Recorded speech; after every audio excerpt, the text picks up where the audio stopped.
guys. Yan. So, ito kami sa school ni Yana.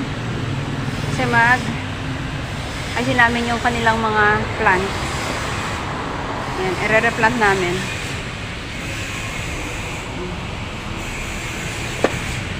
Mama, wag daw po tayo dito umapa. Tubo daw po ito ng tae. Dapat isang hilera eh. Ano ba yung mga kamatis, no? Kamatis yun eh. Ano tayo muna? Oo, yan. Ganyan-ganyan. Ah, sige na yan. Magtanggal ka na ng mga ano. Yan. Pag may lagay dyan, dito mo lang sa baba.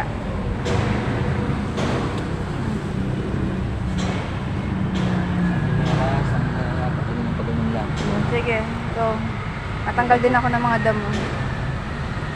Ayan, magtanong ng mga bata ay may kamatis, may talong, tsaka okra.